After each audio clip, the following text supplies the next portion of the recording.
Ever feel like you're walking on eggshells around some people? Oh, yeah. Like one wrong word and boom. yeah, total emotional earthquake. Yeah. So we're going to dive into emotional immaturity today. All right. We're going to explore 10 signs to help you spot these patterns in your own life. Yeah. And it's not about pointing fingers or labeling anyone. Right. It's about giving you the insights to deal with these relationships with more grace and less stress. Less stress is always good. Right. Yes. So what's interesting is how much emotional immaturity Really does. impacts our interactions. Yeah. It's like we're all speaking different emotional languages. Yeah, different emotional languages. Leading to those misunderstandings. And the frustrations. Yes. Yeah. So let's decode the signals. Okay. Starting with sign number 1. Okay. An aversion to honest conversations about feelings. Yeah. Emotionally immature people often just sidestep They do. these conversations. It's true. They might crack jokes. They might change the subject abruptly or just clam up entirely. It's not always intentional, though. Right. Often it's because they just haven't developed the skills to process and articulate their own feelings in a healthy way. So it's like they're allergic to vulnerability. Totally. I have a friend, whenever I try to talk about something serious, he immediately deflects with humor. Yeah. It's almost impossible to have a deep conversation with him. That's a classic example. Is it? Yeah. And this avoidance can really stem from a fear of judgment. Oh, yeah. Or a lack of trust in their own ability to handle that emotional intensity. It makes sense. Yeah. It's like they're protecting themselves. Right. Keeping those emotional walls up. Yeah. Which leads us to sign number 2. Okay. Anger and sarcasm as defense mechanisms.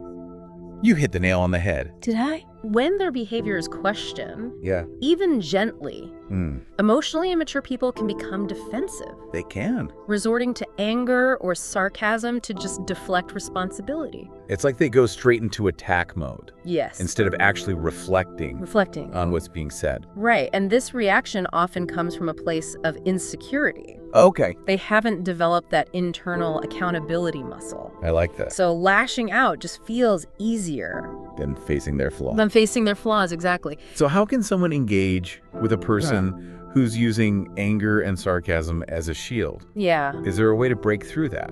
It's tricky. Yeah. But one approach is to stay calm. Okay. Stay grounded.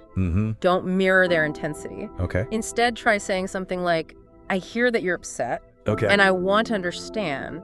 Can we try talking about this calmly? That's good. Sometimes simply naming their emotion can help de-escalate. That's a good tip. It's about creating a safe space It is. for them to actually process those emotions without feeling attacked. Exactly. Now, our third sign gets a bit more nuanced. Okay. Defensiveness, even in calm discussions. Even when approached with empathy Yeah. and a willingness to listen, Right. an emotionally immature person might still feel threatened. Okay. Past hurts or deep-seated insecurities can make them perceive any feedback As a personal attack. as a personal attack. So it's not about this specific situation, No, but about their overall reaction to any feedback, precisely. no matter how gently it's delivered. Recognizing this pattern can help you avoid getting drawn in to their defensiveness. Yeah. Remember, you can't control their reactions. Right. But you can control your own. It's about recognizing Yeah. when it's time to disengage Yes. and protect your own emotional energy. Absolutely. Which brings us to our fourth sign, Okay. a common one, What's that? self-centeredness. Emotionally immature people often struggle to see Let's see. beyond their own needs and experiences. Oh. It's not necessarily that they're intentionally selfish. They just haven't developed the capacity For empathy. yeah, that allows them to truly connect With others. with others. Yeah. It's like they're constantly wearing like me-colored glasses. Me-colored glasses. Unable to see the world A perfect analogy. through anyone else's lens. They might dominate conversations, Oh, yeah. always steering it back to themselves or showing very little interest In your experience. in your experiences. So how can someone break through Wow. that self-centered bubble? Direct communication is key. Okay. You might say, I notice that we mostly talk about your experiences. I'd love to share some of mine as well. Yeah. Setting clear boundaries Yeah. and expressing your needs is crucial. Okay. Our fifth sign Right. might sound familiar. Uh-huh. Overreacting. Yep. To small things. This is often rooted in just a lack of emotional regulation skills. So like minor setbacks. Minor setbacks. Or frustration. Can trigger these disproportionate reactions. Yeah, because they haven't learned to manage their emotional responses. Effectively. Effectively. It's like they're constantly on high alert. They are. And even the smallest trigger can send them spiraling. Spiraling, yeah. And it's important to remember What's that? That these overreactions often mask deeper issues. So it's not about them being intentionally dramatic. No. It's a symptom of something else going on. Beneath the surface, instead of getting swept up in their emotional storm, try offering understanding and support. Yeah. You might say, I see that you're really upset. Is there anything I can do to help you calm down? Good approach. Yeah. It's about validating their feelings. It is. Without enabling the drama. Exactly. Okay, let's move on to sign number 6. This one hits close to home for many. All right. Minimizing others' successes. Emotionally immature people often struggle to genuinely celebrate. To celebrate? The achievements of others. Right. They might downplay your successes, attribute them to luck. Right. Or quickly shift the focus back to themselves. I've definitely experienced this. Yeah. I remember telling a friend about a promotion. And her immediate response was to talk about how she was up for a raise. Classic example. It felt like she couldn't handle me having a moment. In the spotlight. In the spotlight. And this behavior stems from their own insecurities. Oh. They haven't developed the emotional maturity to feel genuine joy for others without feeling threatened. So it's not necessarily about them being intentionally mean-spirited. No. It's more about their own internal struggles. It is. With self-worth. And it's important to remember that everyone experiences jealousy from time to time. It's a normal human emotion. It is.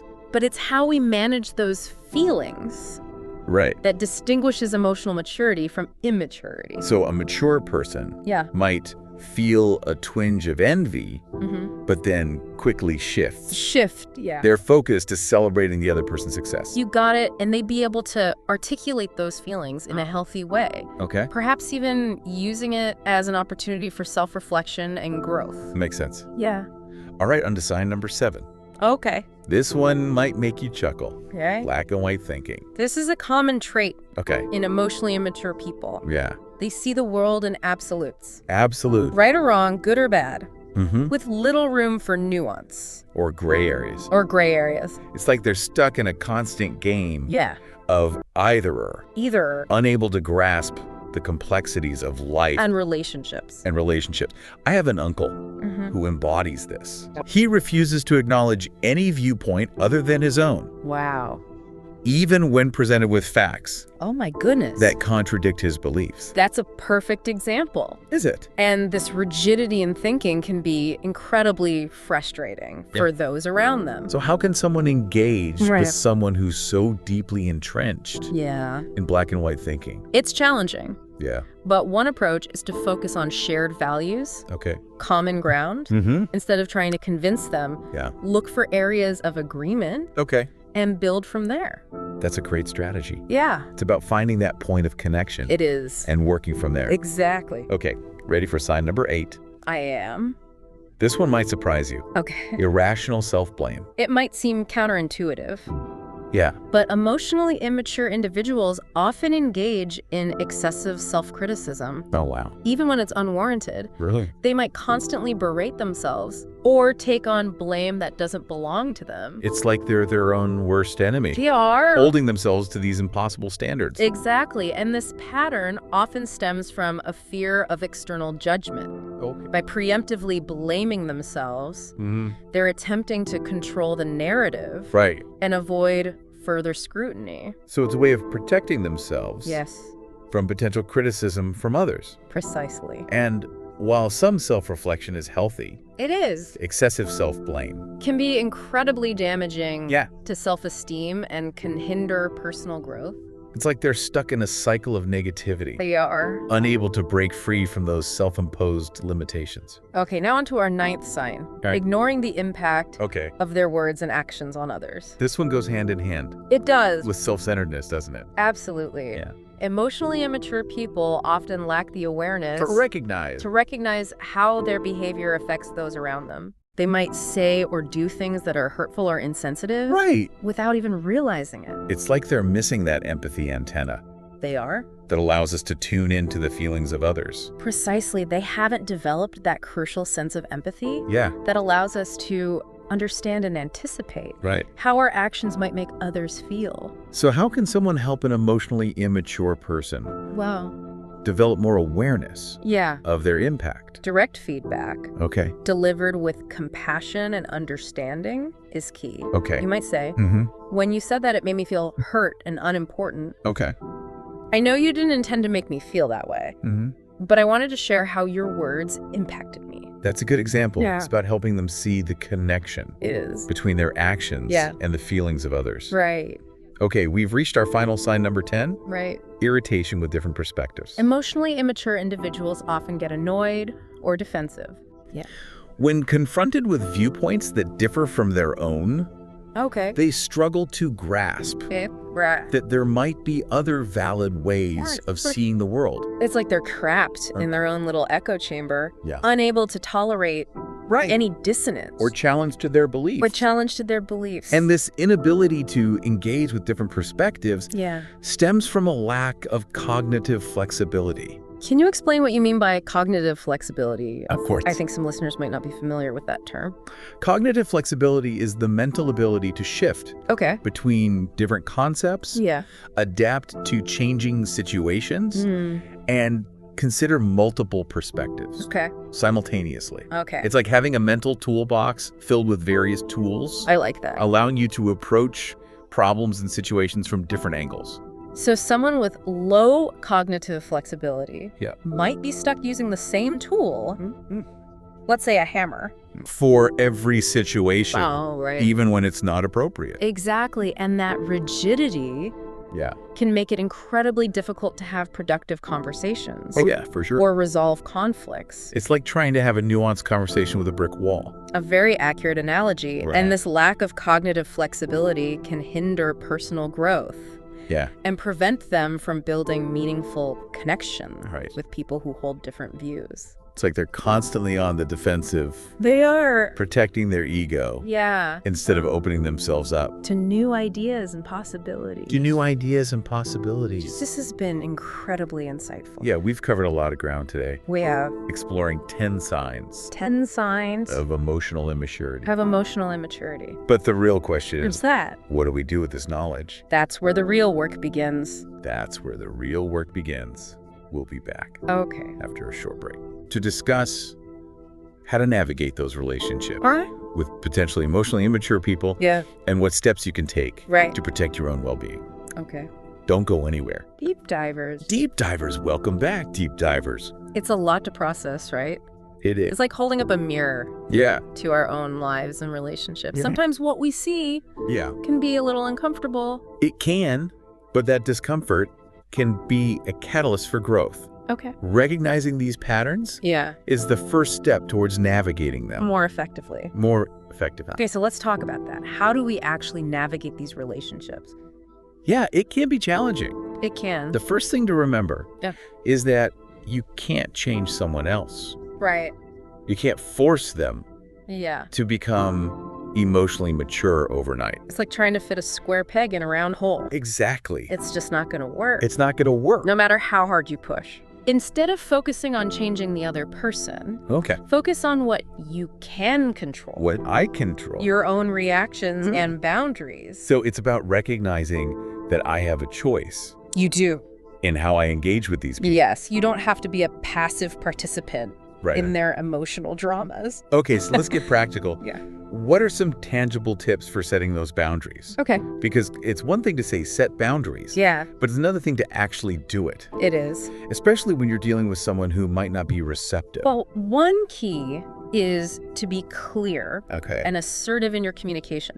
Let the other person know what you will and will not tolerate. So, for example, if someone consistently interrupts me or talks over me, I might say something like, I feel like I'm not being heard. Please let me finish my thought. Perfect example. Okay. It's about communicating your needs. in a respectful but firm manner. Okay. And don't be afraid to repeat yourself if necessary. What about those situations where someone is constantly trying to drag me into their emotional whirlwind? Okay. How do I set boundaries without coming across as cold or uncaring? That's where the art of validation comes in. Okay. You can acknowledge their feelings without getting swept up in their drama. So I might say something like, I can see that you're really upset about this, but I need some space to process it myself. Let's talk about it later. Okay. When we've both had a chance to calm down. That's a great approach. Okay. It allows you to validate their emotions without getting pulled in to their chaotic energy. And sometimes it might even mean stepping away from the conversation or the relationship altogether. Sometimes the healthiest choice is to distance yourself. From someone who is consistently draining. Right. Your emotional energy. It's like recognizing you can't pour from an empty cup. Right. You have to take care of your own well-being. Right. First and foremost. And that might mean making some tough decisions. About which relationships to prioritize. In my life. In your life. It's not about abandoning people. No, it's not. But about recognizing which relationships are mutually beneficial. Yeah. And which ones are causing more harm than good. Exactly. And it's important to remember that those decisions are not a reflection of your worth or your ability to love and support others. Right. It's simply about recognizing that you have a limited amount of emotional energy to give. And I need to invest it wisely. And you need to invest it wisely. We've talked about recognizing the signs. Yes. And setting boundaries. But what about those situations where I'm dealing with someone who is truly toxic? Okay. How do I know when it's time to walk away? That's a great question. And it's one that can be difficult to answer. It can. But I think one of the most important things to consider is the impact this person is having on your overall well-being. So if I'm constantly feeling drained, anxious, or stressed after interacting with someone, that's a major red flag. Absolutely. It's about tuning into your gut instincts and recognizing when a relationship is no longer serving you. It's like that feeling of walking on eggshells we talked about. Exactly. If I'm constantly feeling like I have to censor myself or tiptoe around someone, that's a sign that something is fundamentally off. You're exactly right. It's about recognizing that you deserve to be treated with respect and kindness. I do. And if someone is consistently failing to meet those basic needs, it might be time to reassess the relationship. It's a tough realization, but sometimes walking away is the kindest thing I can do for myself. And it's important to remember that walking away from a toxic relationship is not a sign of weakness. In fact, it takes a tremendous amount of strength and courage to prioritize your own well-being. It's about recognizing my own worth and refusing to settle. For anything less. For anything less than I deserve. Well said. And remember, you're not alone on this journey. It's good to hear. There are resources and support systems available to help you navigate these challenging relationships. Speaking of resources, we've put together a list of helpful links and books for our listeners that provide further guidance on dealing with emotionally immature people. You can find those in the show notes. For this episode. And as always, we encourage you to reach out to a trusted therapist or counselor. If you're struggling to navigate these issues on your own, there's absolutely no shame in seeking professional support. Sometimes having an objective perspective can make all the difference. Absolutely. It can provide you with the tools and support you need to create healthier and more fulfilling relationships. This deep dive has been incredibly insightful. It has. But it's also raised a lot of questions for me. Oh, like what? Like, what are the underlying causes of emotional immaturity? Is it something people are born with? Or is it shaped by their experiences? Those are great questions. They are. And they're worth exploring further. They are. There's a lot of fascinating research on the developmental psychology of emotional maturity. Maybe we can dive into that in a future episode. I'd love that. You would? It would be fascinating to unpack the interplay of nature and nurture in shaping our emotional development. For now, I think the key takeaway for our listeners is that emotional maturity is a journey. It is. Not a destination. We're all constantly learning and evolving, and it's okay to make mistakes along the way. It's about being committed to growing It is becoming the best versions of ourselves. Absolutely. And that includes setting boundaries, prioritizing our well-being, and surrounding ourselves with people who support and encourage that growth. So as you move forward from this deep dive, I want you to ask yourself, what kind of relationships do you want to cultivate? In your life. In my life. What kind of people do you want to be surrounded by? And remember, you have the power to choose. You do. You have the power to create a life that is filled with love, joy, and authentic connection. That's a powerful reminder. We'll be right back to wrap things up. Okay. And leave you with some final thoughts. Welcome back, deep divers. I feel like we've been through an emotional obstacle course today. We have. But hopefully you're leaving with a better understanding of emotional immaturity. And how to navigate those tricky relationships. Yeah, and I think the biggest takeaway for me is that we all have the power to choose. We do. The kind of relationships we want in our lives. In our lives, we don't have to settle. We don't. For relationships that leave us feeling drained or depleted. Recognizing your own worth and setting those healthy boundaries is so crucial. It's about saying no. It is. To those who don't treat you with respect and kindness. And it's about surrounding yourself with people who lift you up, who inspire you to grow, who celebrate your successes and challenge you. To become the best version of myself. To become the best version of yourself, those are the relationships that truly nourish our souls. They're like oxygen for the spirit. They are. And remember, even if you've encountered emotionally immature people in the past, it doesn't mean you're destined to repeat those patterns. You have the power to break free and create something new. So as we wrap up this deep dive, I want to leave you with this question to ponder. All right. What's one small step you can take today to cultivate more emotionally healthy relationships in your life? Maybe it's initiating a heart-to-heart conversation with someone you care about. Or perhaps it's setting a boundary with a friend or family member who tends to drain your energy. It could even be as simple as making a conscious effort. Yes. To spend more time. To spend more time with people who uplift and inspire you. Every journey begins with a single step. It does. So take that step today. Take that step. And watch how your life transforms. Until next time, deep divers. Keep exploring, keep learning, and keep growing.